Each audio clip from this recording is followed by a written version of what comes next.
Welcome to Bases at the Barge, part 3. And we have Danielle Verite, and this is her very first public appearance with an audience that can give her some questions and answers and questions. Here we are also with a TV crew from the History Channel in the background about to start filming. You turn up doing a Bases project and a TV crew from the History Channel turns up. And you just get lunch served out of the blue without ordering it. And that brings the humour to the Bases at the Barge. I brought Danielle in because the subject matter that Sarah and Max have been discussing is really quite heavy and quite serious. So I wanted to end the day with a little bit of joviality, some controversiality and some glamour. So here we have, with great gratitude, Danielle Verite at Bases at the Barge at the Coronation Hall. God. This is a discreet microphone that's not meant to be visible. Look at me doing this. Okay, welcome to the Bases project and Danielle. And why Danielle at an alien bases project? It's because you have got an astute and very good inward nature on how to see through a lot of the baloney. And that's why you're here. Danielle.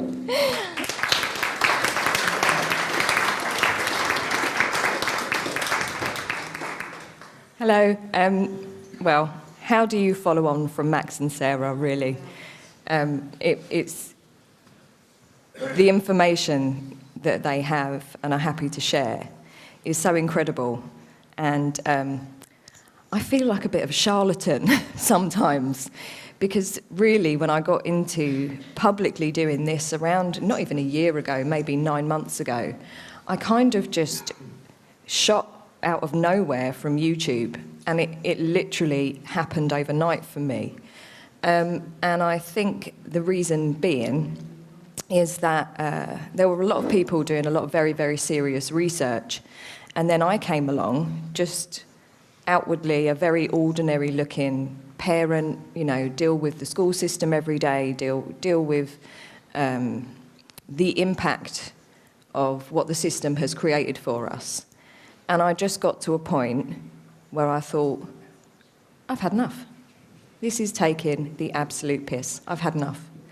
As a mother, the thought that my children are being raised in a society that is completely controlled and feeling very much like we were just a set of lab rats for their entertainment and for whatever agendas they have. And I just thought, I can't not say something about this. It made me really quite angry. So I started out really, if I give you a bit of background, I started out really by just writing the odd bits and pieces online. And I tried to put a humorous spin on what I was saying, because there was so much really very, very serious, and absolutely it should be serious, but the research that was coming out was serious. Everybody was very intense in their manner. And if you're not careful, when you first start reading and researching, it can become quite distressing when you see the level of information and you realise just how much, as society, we are being well and truly shafted. And it's been many, many years since there's been anybody really that's tried to make this mainstream, tried to awaken people and make them laugh. So you had people like George Carlin and Bill Hicks, who are still remembered now, who drew an enormous mainstream audience by trying to make people laugh. And there is that old saying of, if you don't laugh, you'll cry. So I thought, yeah, let's just try and put a comedic spin on it. I've got quite a dark sense of humour anyway. I'll give it a go. And people found what I was writing quite amusing.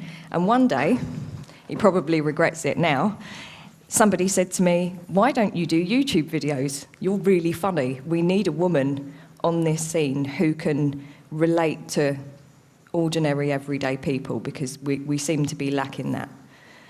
And I thought about it for a few days, and I thought, not really appreciating just how much the internet can actually change your life.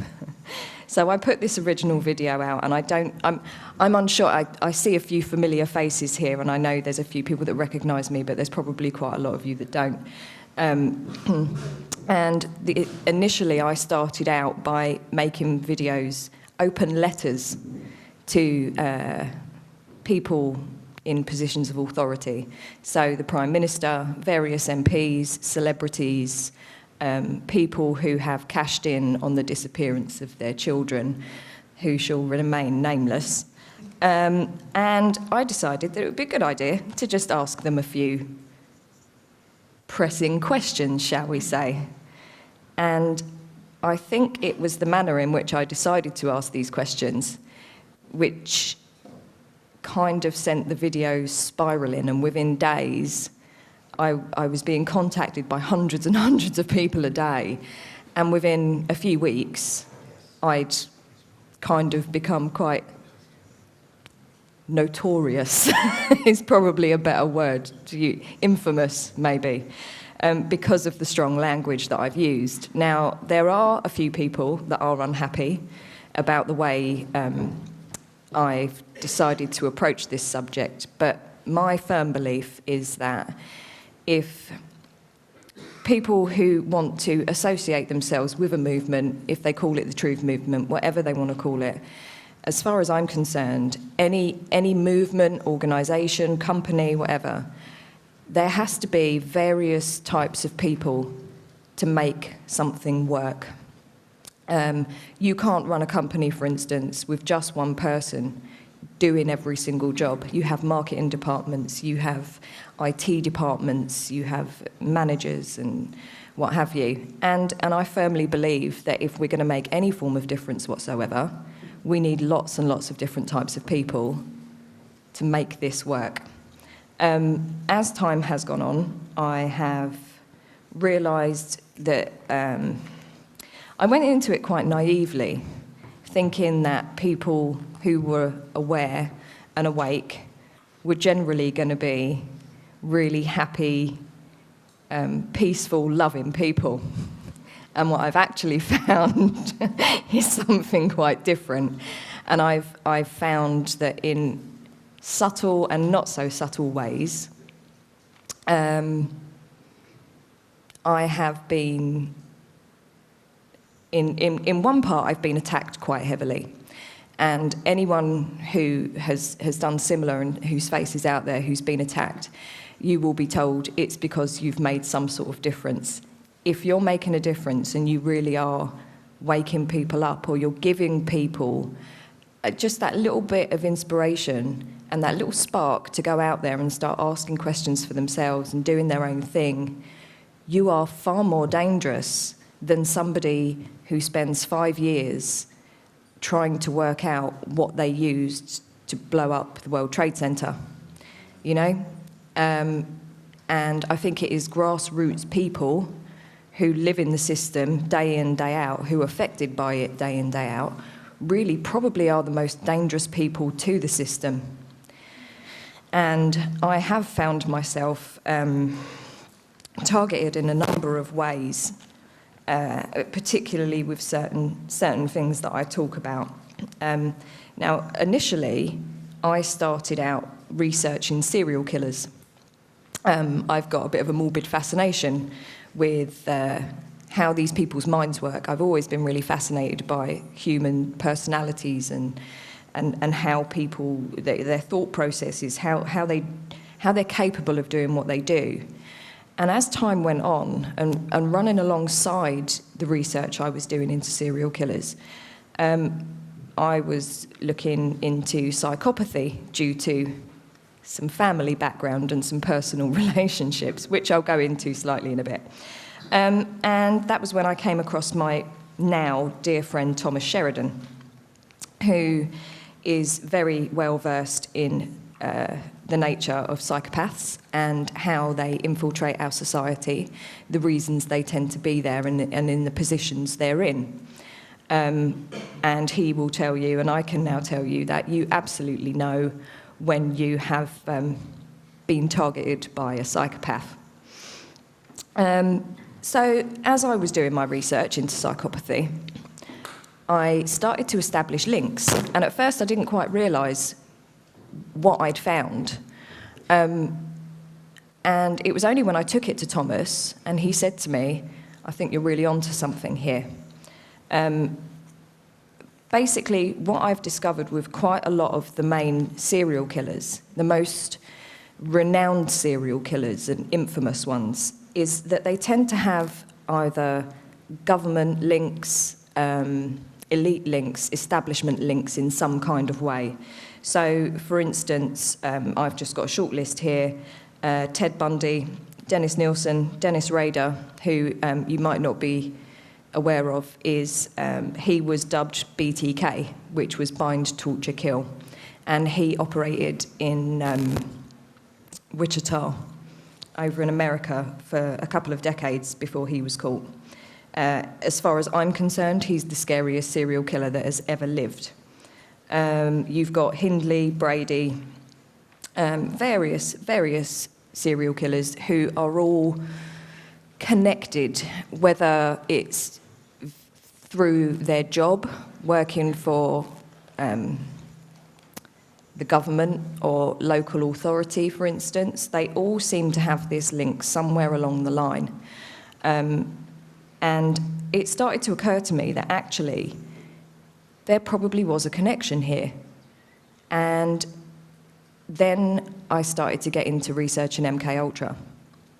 And it's now my firm belief that a lot of these huge, main, well-known serial killers are victims. It's difficult to say victim when you're talking about a serial killer. But the fact is that my firm belief is that these people have been through the MK Ultra process. They are designed specifically to spread terror. Now, obviously, everyone here is probably fully aware of a PSYOP and how they work. Serial killers, as far as I'm concerned, are exactly the same thing. The best way to terrorise a community, make them compliant, make them hide away in their homes, is to have a boogeyman on the loose. And if you think back to the days, if anyone who's old enough to remember the Yorkshire Ripper, the terror that was cast across the whole country. Women wouldn't leave their houses. Men were trying to protect their girlfriends. There were women that were terrified that their partner was the Yorkshire Ripper. There were women phoning the police saying, I think it's my husband. You know, it really did paralyse communities for quite some time. And you see that process over and over again. And it's just like the same process you see with the terrorists now. There is always a boogeyman. They just change who the boogeyman is every single time. And they tend to do it in spate. So there were a lot of serial killers between the 70s, 80s, and sort of tapering off mid-90s. And then we got into terrorism. And the boogeyman is always going to be there. It's ideal. You can't scare communities any more than the thought of them having their lives threatened. It's easy. It's a brilliant way of controlling the masses. So that's how I kind of started off with this whole thing, actually in a much more serious sense. But having always had quite a dark sense of humour, with the other kind of stuff. And really, like Miles said, I don't know how, I don't know why, I just have this ability to see through the crap. I see a lot of people within the truth movement having, you know, you have various pages like Facebook and what have you, so people can interact with me and ask my opinion on things and send me links. And I see swathes of people being sucked into certain things. And like lovely Sarah over there is so delicate and she's so sweet and she's very polite in her manner. I tend to be quite bolshy. I get a bit stroppy, a bit sweary. And I think it's purely and simply because I can see it. And the frustration for me is that because I want other people to be able to see it, instead of being dragged down the path of... We know we've been infiltrated. Any movement that is created becomes infiltrated. It's standard practice with the secret services or whoever else. And you see things being put out all the time. And for some reason, like old Carol Vorderman with her numbers, she can just see them in her head. I'm crap at maths. My thing is just being able to see straight away. There's no process that happens.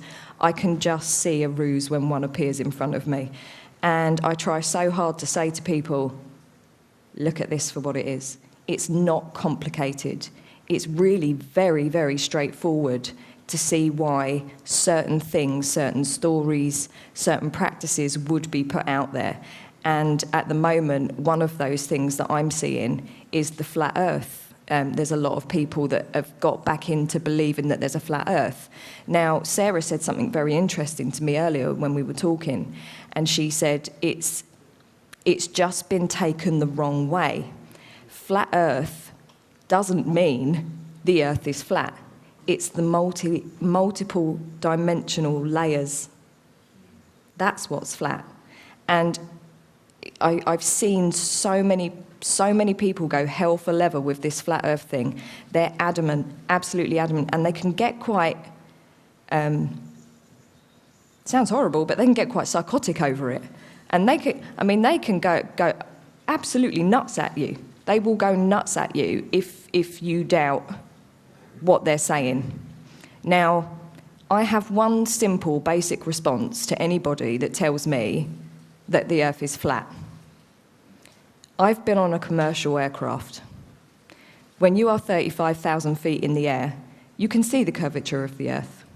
You can see it for yourself. It's not rocket science. There are certain things that are put out absolutely to fool us and make us look bonkers, absolutely stupid. While you're looking that way, they're over here screwing you over even more. It's about not looking that way. It's about looking this way. And I'm somebody that doesn't feel the need to go in and research every aspect of a particular case that comes out, for instance. I don't need to know the ins and outs of how they did it. I just know that they did do it. So the particular one at the moment is the Alps plane crash. For the first few days, I sat back and I waited for the information to come out. And at first I did say, look, maybe it's just a plane crash. Accidents happen. But as time went on, and over the few days, the information they were putting out was just utterly ludicrous. The kind of things that never would have been released to the public, just never would have happened. And there they are, all in front of you, instantly blaming this guy, instantly saying he did it because he couldn't cope with being gay, he did it because of this reason, that reason. This level of information, I mean, if you've ever watched an episode, just something as simple as having ever watched an episode of air crash investigations, you know full well that these things take months to years to be worked out. Yet they had their story out there within a couple of days. It really is as simple as knowing that these people are little liars and just looking at it and going, do you know what? Sorry, I'm not buying this. There's got to be a reason behind it. There has to be. And it's usually there's multiple reasons behind it. So, you know, it really is just about sitting back rather than getting excited. People do get excited and they get quite hysterical because they want to prove, I was right, which is fine.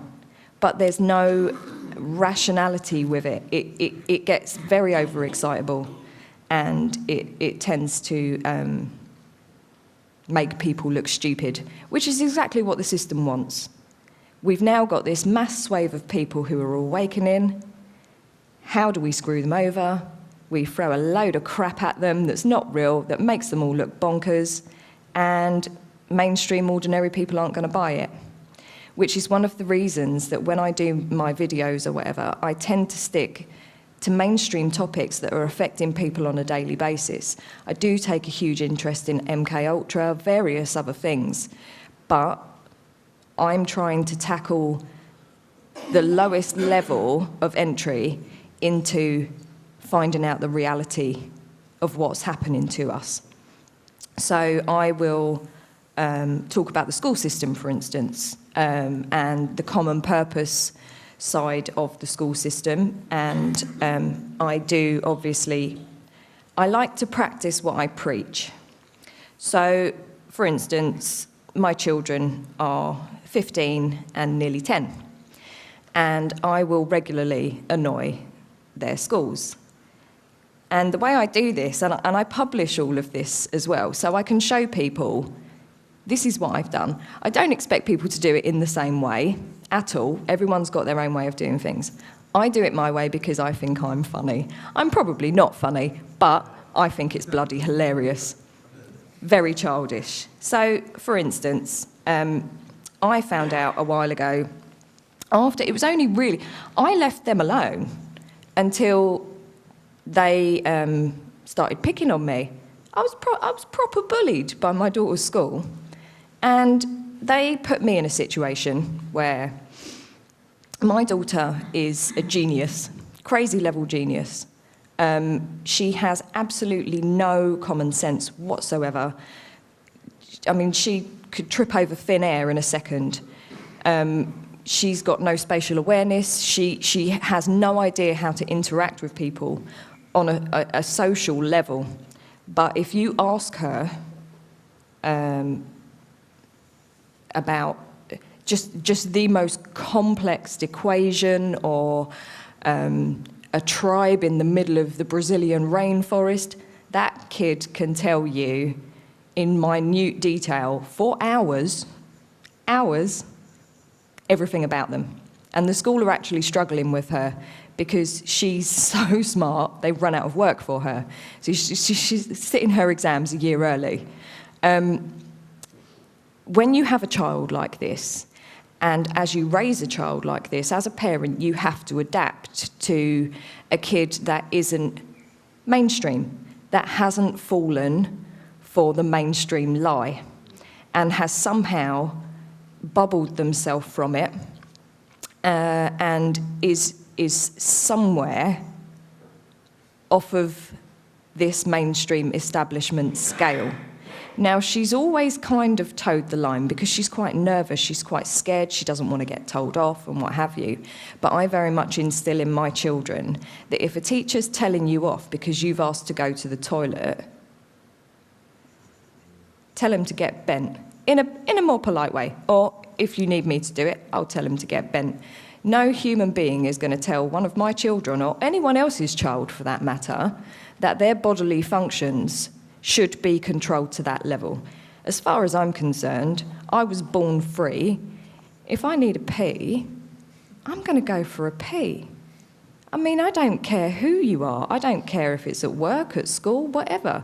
Don't tell me I can't go to the toilet. I mean, it's ridiculous. It's ludicrous. The school system is there not to teach your children knowledge. They are the information our children are taught at school is handed down because that was what they were taught, what they were taught. And it's just basically a whole row of utter tripe. My son came home with an Egyptian project last term. They took him to the British Museum. They took them here, there and everywhere. Of course, the standard lie, who built the pyramids? Well, they had slaves and they used great big logs and they rolled these blocks and they built them up. They built a ramp, okay? So you're talking about some of these blocks weighed up to 20 tons, okay? And a bunch of slaves, ordinary-sized people. I was going to say like you and me, but no one's my size because I'm just a weedy-teedy little thing. But the fact is that they claim that ordinary-sized people got all of these logs, rolled blocks that weighed between 2 tons and 20 tons, built these things so perfectly in line with the stars and the systems and constellations, with absolutely no modern form of technology whatsoever. And these things have stood the test of time. All they are pyramids. There's not. They don't do anything. do anything. They made them to put their pharaohs in there because that was their religion and that was their belief. Yeah, whatever. It takes the most basic knowledge of maths and engineering to understand that no human being, even if they had 20 of them picking up one block, if it was a 20-ton block, each man would have had to have carried a ton in weight.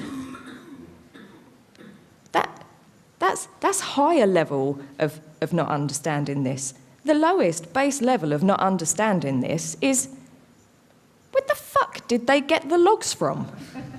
It was the desert. It was the desert, okay?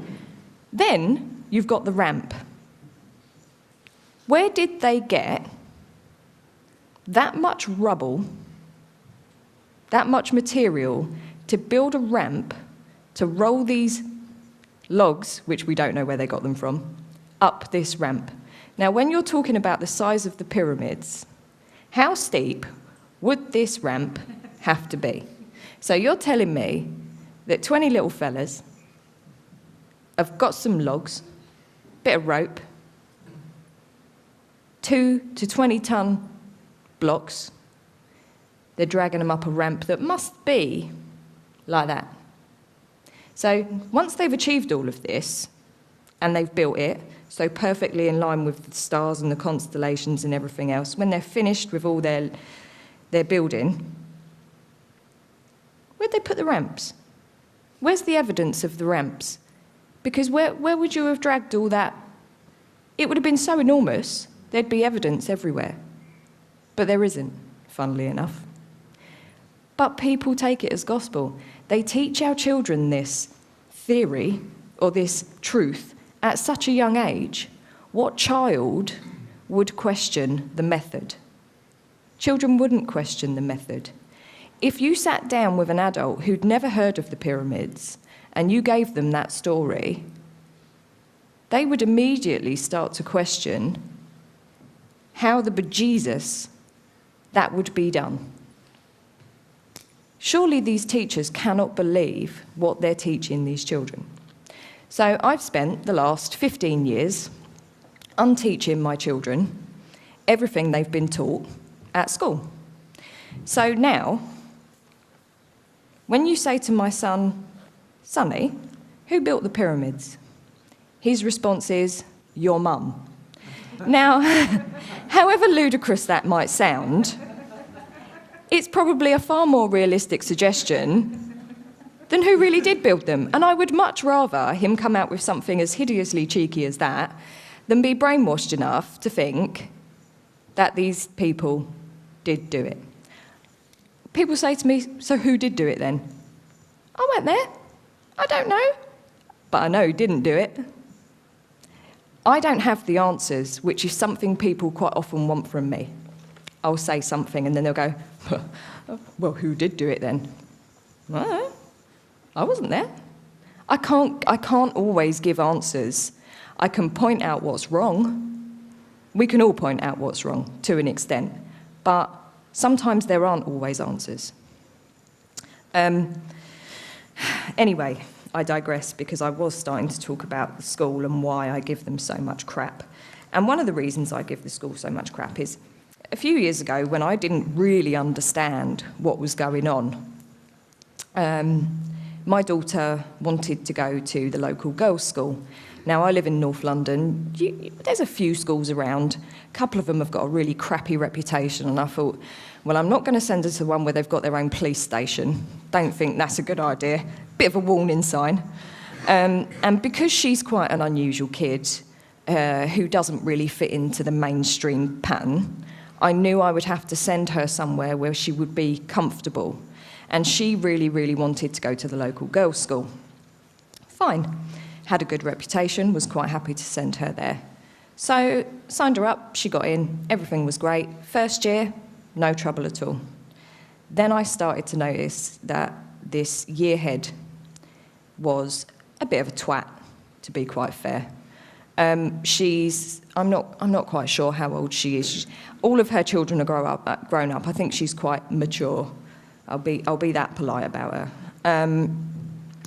And this woman has taken it upon herself, and it's not just my family, it's many families within this girls' school, have taken quite a lot of abuse from the school. And basically, I'm actually starting to wonder if they're getting paid for this. And I did hear a little while ago that it is quite a strong possibility. I'm not going to say it for definite because I can't remember the exact conversation, but that I'm sure there was something about schools or certain amounts of children being referred into the system. Now, my family were targeted. I'm a single parent. I've raised my kids by myself for many, many years. As far as I'm concerned, with the history I come from, which I will go into, I've done as good a job as you could do. I've got very, very happy children, very bright, very, very friendly children, and they're really content at home. I had a phone call. I'd had a phone call from the school on a Wednesday afternoon, and I'd missed the call, so I called back at 5 to 4, didn't get through, kept on calling until 10 past 4, nothing. So I thought, oh, well, I'll just phone them at 9 o'clock tomorrow morning. I phoned the school at 9 o'clock the next morning, and I'm told very impolitely by my daughter's year head that I've been, in that time, between the space of 5 to 4 in the afternoon and 5 past 4 in the afternoon, I'd been reported to social services. And my chin hit the floor. Obviously terrified. What on earth? What on earth for? So she tells me that my daughter looked untidy at school, so they were worried about her. So they reported me to social services. And they also said, we believe that you have left your children on their own for 4 days and gone off on your own. Now, the school were fully aware that I suffer with a condition called agoraphobia. And just for the benefit of anybody that might know what that is, it means that I can't leave my house by myself. And even with other people, I very much struggle. And to get here this weekend, I've taken medication to allow me to do the journey and what have you and what have you. I made the school aware of this as soon as my daughter started there.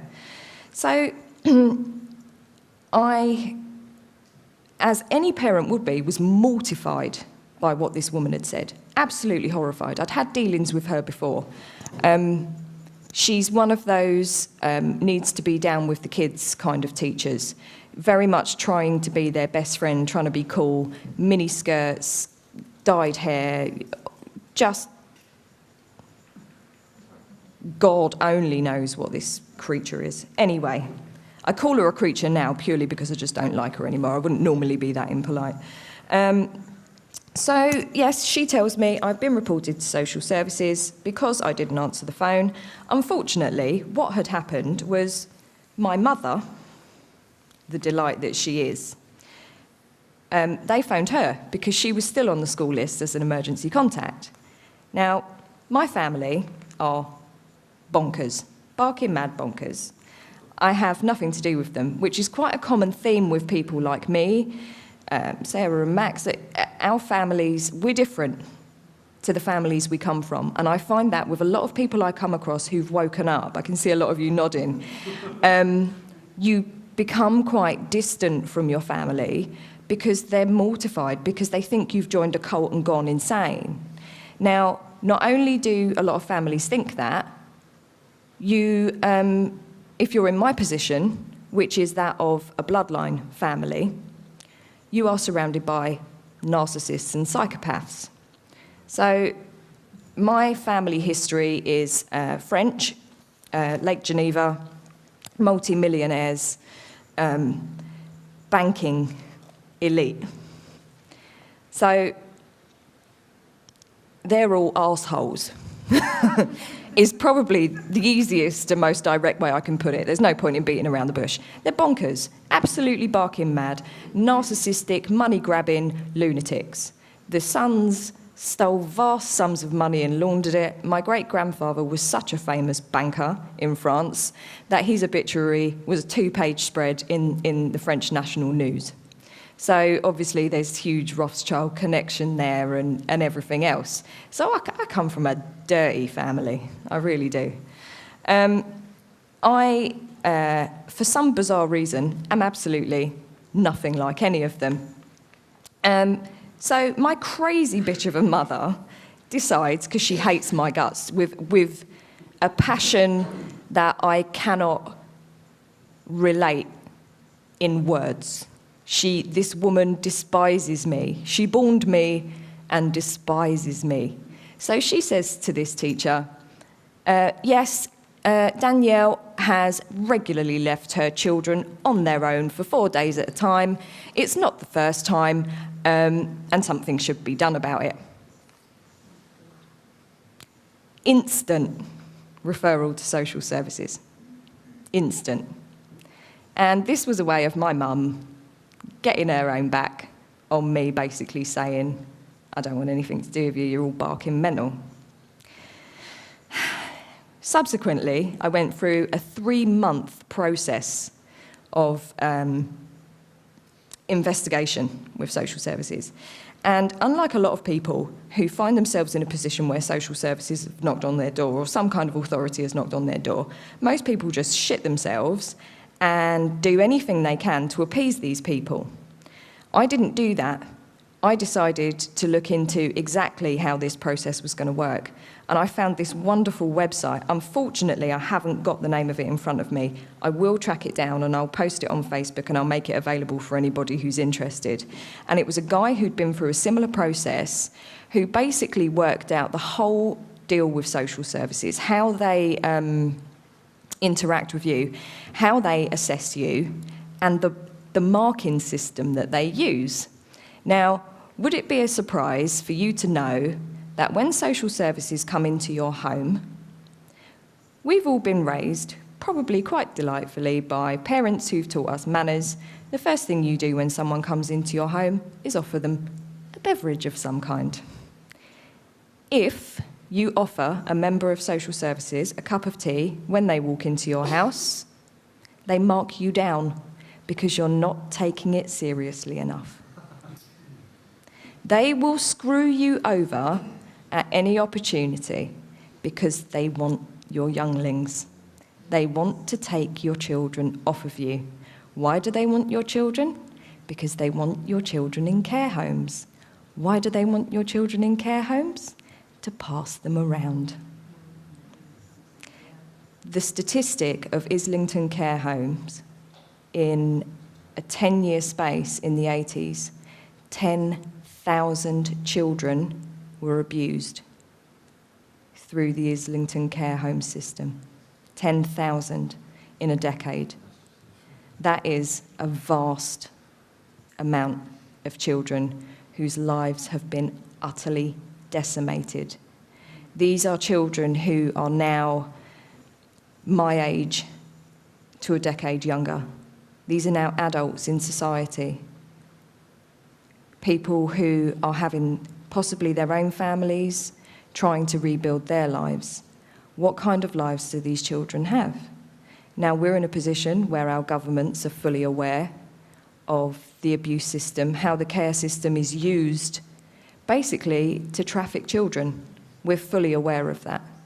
So when social services come into your home, it's really very important to arm yourself and make sure that you limit any chance there is for them to get their grubby mitts on your little people. And one of the things I did was it said, under no circumstances do you tell social services anything at all if they don't ask you. I followed that pattern, and it resulted in 3 months' worth of investigation. They asked me if they could have access to my medical records, which I knew would exonerate me instantly because I've got a 16-year history of agoraphobia. So I said, yeah, of course you can. after she'd done her investigation, she came back. She said to me, they'd cleared me of everything, which obviously I knew they would. And she said to me, why didn't you tell us you had agoraphobia? It would have stopped it all straight away. I said to her, you never asked. You're going to come into my home, accuse me of neglecting my children, and expect me to do your job for you. I don't think so, missus. I've got the reports. She got my children's names wrong. She knew nothing about us. And at the end, the only measure they said that I needed to adhere to was to build a relationship with my son and his grandmother. There's a very, very valid reason why I won't allow my son near this particular person. And that is because she's a raging alcoholic who cannot stand up or physically take care of herself. And social services were telling me to allow her to take care of my precious child. That tells you what a joke these people are and just how damn dangerous they are. It's crazy. And they will target anybody. They don't care where you come from. You don't have to be poor. Anyone can be targeted by these people. And if you don't know how to deal with them, they will absolutely shaft you left, right and centre. They really will. And I didn't realise that going through the school system with my children would cause this level of nightmare in my life. And I've subsequently found many stories from my daughter's school. I'm not necessarily saying this is a widespread problem, definitely from my daughter's school, that they report families all the time. And it's almost like on a commission basis. So then after this happened, I started looking into why they do this, how schools are funded and everything else. And I found out that actually they get funding. The register is there so that each day the school get funding for each child. And it doesn't just work once a day, it works twice a day. The day's broken into 2 sessions. So there's 2 registered. They get paid for each session the child attends. So when your child's off sick and you don't phone in, they don't get paid for the day your kid wasn't there. So as you can imagine, being a woman, I decided, actually, I think I'll take my revenge. And I thought, I'm going to play these bastards at their own game. So every time my kids had a day off of school, I thought to myself, right, how can I get round the unauthorised absence thing so that the school authority doesn't come to me and give me grief, but they still don't get paid for my child not being there? I decided that I'd start giving really stupid reasons why my kids weren't at school. And I use reasons that the system have put out to basically laugh in their faces. So when my son was off of school, it was while the whole Ebola, I like to call it Ebola, thing was going on. And I'm always posting the pictures of them on Facebook. So you know what it's like. When your kid comes home, they've got the letter in front of them saying, why was so-and-so not at school today? So I put, Sonny had a case of suspected Ebola, so I thought it best to keep him home. So I send this in, right? They've got so used to me doing this now that they just go, oh, for fuck's sake, not her again. So I send this in, and they don't question me because they can't. The system's put this fear pandemic bollocks out there. They can't say to a parent, oh, shut up, how ridiculous, what a load of rubbish. You made it up. I'm using your tools to piss you off. They can't get funding for my son for that day because there's no way he had Ebola. They know that. But I've given a reason, so it wasn't an unauthorised absence. What I've started to do is use the system, use their tools against them. And I find it incredibly entertaining. It's an easy way of getting back at them and keeping some of your freedom. And ultimately, it really pisses them off, which is, they're screwing us over in a big way. Why shouldn't we be able to do the same to them? So that is me and how I deal with the school system. It is all about common purpose. It is about training your children. It's not about educating them. It's about training them to be compliant when they grow up. It's about teaching them to be basically slaves to the system. You are taught that you go to school, you then go to university, which you end up in massive amounts of fake debt for, to go and get a job, to buy a house that you're never in because you have to earn so much money and work such long hours to pay for a house that you live in that you're never actually in. You spend how many hours a day? How many hours on average a day? Most people work somewhere between 8 and 12 hours a day. You add a couple of hours travelling onto that. You don't see your children. You pay through the nose for your travelling expenses if you commute. You get taxed through your arsehole, and you've got these bricks that you live under that you're told are worth £500,000. I live in London. My house is so beaten up it's untrue. It's worth about £380,000. I wouldn't pay a fiver for it. They're bricks. They're bricks. And we're paying hundreds of thousands of pounds for bricks that we're very rarely inside because we're paying for the bricks. And you listen to people say, well, I pay my taxes, blah, blah. Like they're proud. You're proud that you're such a mug. Sorry, where are your taxes going? I'll tell you where your taxes are going, mate. Your taxes are going to MPs. Your taxes are cleaning out duck moats, duck ponds, bloody... I mean, come on. They're flipping houses. They've got their 2 houses, they've got their expenses, they've got their basic pay, they have got anything and everything that they want, right? They're telling us that we need to pay all these taxes because of the deficit, the big deficit lie, and we're being told you need to pay all these taxes so that we can give you all this, this, and this, and this. When realistically, we're being given absolutely nothing. We are slaves who are paying... We're basically slaves who are earning money and giving it back to them. It's just ludicrous. It is the most ludicrous system on earth. The money doesn't exist. We're finding ourselves more and more and more heading towards a cashless society. We know why the cashless society's coming. They've spoken about it for years. We know why they're pushing us into cashless society. I've noticed very much living in London that ATM machines are disappearing. They're like gold dust now. If you can find an ATM machine and actually get physical cash in your hands, it's a miracle. I mean, how many? Probably, I've noticed 5 have disappeared from the town I live in the last 2 months. And it's because the ultimate control system is making everything contactless. But it's such a wide mesh because it's not just about taking away cash so that they can keep us under control.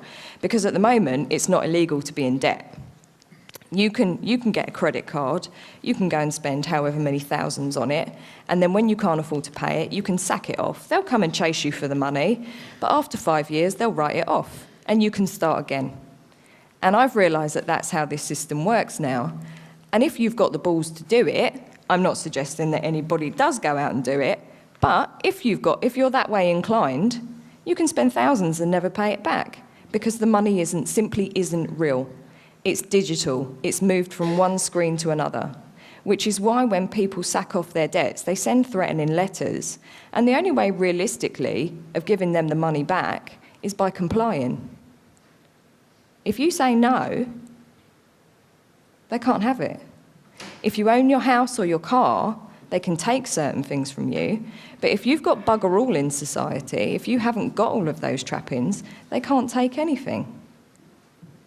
And it is about non-compliance. There doesn't have to be... there's There doesn't have to be violence at all. It's not about being brutal. It's not about taking over. Just say no. Absolutely not. Paying through the nose for services that we shouldn't be paying through the nose for. The simple fact is that there is plenty to go round. It's all there. We're just being screwed over by the people at the top who are keeping it all for themselves. It's as simple as that. They keep everything for themselves. They're not, in my eyes, they're not human beings like they say they are. They don't look like us. They honestly don't. I mean, you look at some of these people and you just think, what the were you made out of? Seriously. You know, there's a great article on BuzzFeed at the moment, and it's called 23 Things That Look Like Nigel Farage. It's just, honestly, if you haven't seen it, it's well worth a look. I found it incredibly amusing. I mean, you know, they've got him next to a Weimaraner, a tree with some, you know, like the bark carved out. He's got a big grinny face. They've got a couple of old Ford Escorts or something like that, and one of the Muppets, which was really funny. He really does. The blue one with the big wide, I can't remember his name. But yeah, it is highly amusing, very funny. And obviously at the moment, you know, we're going, it's that time of year, well, that comes once every 4 years. It's baby hugging time, isn't it? They love hugging a baby. Luckily, we only go through this once every 4 years, which is our illusion of choice, isn't it? Right? We're gonna tell them they can vote because it's all democratic. We're going to let them think that they've actually got a say in what goes on, and they wheel out these utter subhumans in front of us, and we've got to pick. It's like being at school, isn't it? And you've got the kids that you know cannot throw or catch a ball to save their lives. They're just, you know, who wants them on your team? Except the only team members are those kids. So you've got this group of subhuman, God only knows what they're created from, and we're being told, yes, these lying, thieving, child-abusing, quite possibly murderers, fraudsters who should all be in jail, because if any one of us behaved the way these bastards did, we'd be in prison for bloody years. But we've got to vote for one of them. What astounds me more than the choice we're given is the fact that people actually vote for them. You may as well walk into a prison, pull out 4 people and say, do you want to vote for the rapist? Do you want to vote for the murderer, the child abuser, or the fraudster? That is the option we're given because they're telling us that democracy is choice, freedom of choice. What a load of shite. The whole thing is an illusion. They are puppets. If I wanted to watch puppets on the telly, I'd watch The Muppet Show. It's much more entertaining. And the Muppets don't abuse children. Yeah, I mean, come on. And you have this thing of people saying, if you don't vote, you've got no right to complain. Shut up. No. If you don't vote, you've got every right to complain. Because you, all of you people here, like my good friend Thomas says, you've seen through the bullshit. You've unprogrammed thousands of years worth of tripe. Now, just to break down some of these people, you've got David Cameron, obviously. Now, I saw something the other week that made me feel violently sick. You know that it's the only time in every 4 years where these people come out and try to pretend to be human. And it's quite amusing watching them trying to be actual people, because we know they're not actual people. They've got no soul, they've got no personality, they're not built like we are. So you see them come out, and you see David Cameron and his wife Sam Cam, they've come out, and 5 minutes? Okay, I'll be quick. You see them come out, and they're talking about their baby, the loss of their child, any parent just the most horrific experience. They're whoring their dead child to gain votes, to make him look human. But what the divvy ham-faced twat has forgotten is that he has pulled every service that those bastards used to help their kid away from the rest of us. And you think we're going to sympathise with you? When you've been through that, as a human being, a real one, how could you then take that opportunity away from everybody else? No, you're not human, you can fuck off. Then you've got Ed Miliband. He's so disliked, and I swear to you, this is absolutely true, I've seen this week.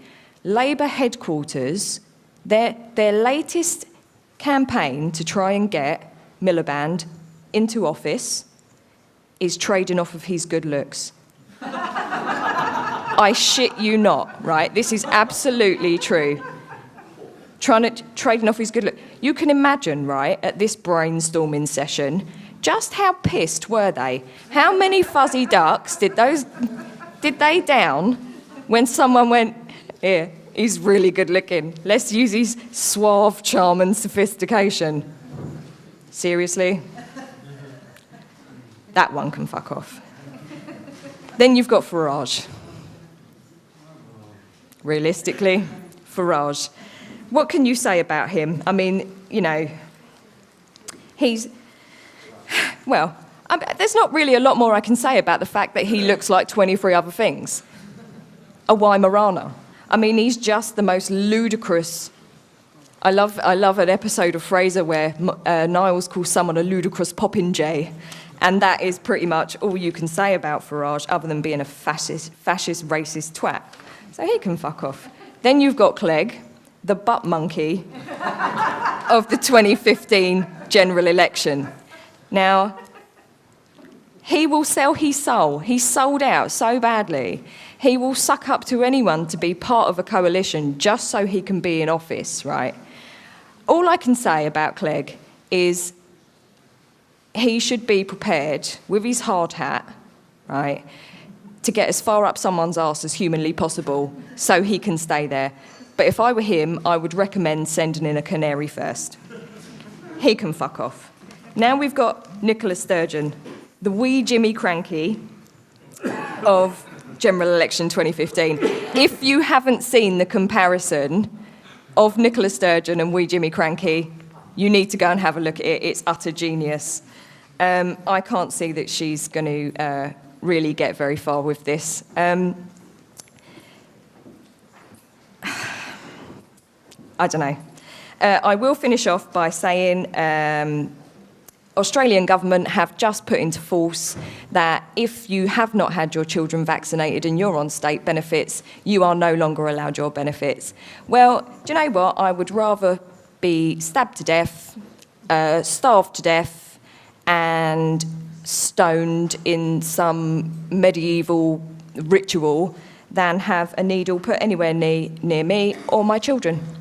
And the interesting thing is that Tony Abbott doesn't have his own kids vaccinated.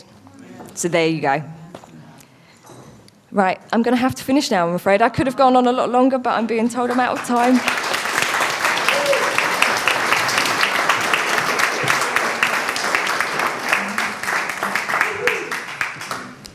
Well, at Bases at the Barge, when we all wound up and had a good time, we had a raffle. And one of the prizes for the raffle wasn't given out. It's this. It's Discovering Wiltshire, a gazetteer of ancient sites by Maria Wheatley and Busty Taylor. And it's signed by Maria Wheatley and Busty, and it's got Bases at the Barge 2015. Now, what I'm doing now is I'm going to raffle this for the highest bidder, and the donations to this go to the Barge's defib fund, so they can buy an emergency defib unit, which is available here at the Barge for emergencies.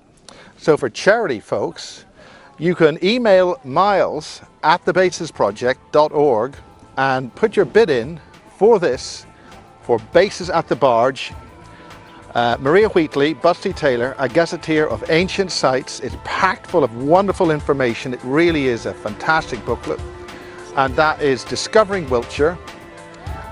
Available to the highest bidder. The money goes to the Barge defib unit, and you can put your bids to miles@thebasesproject.org, okay? And that's Bases at the Barge 2015. Thank you and good night.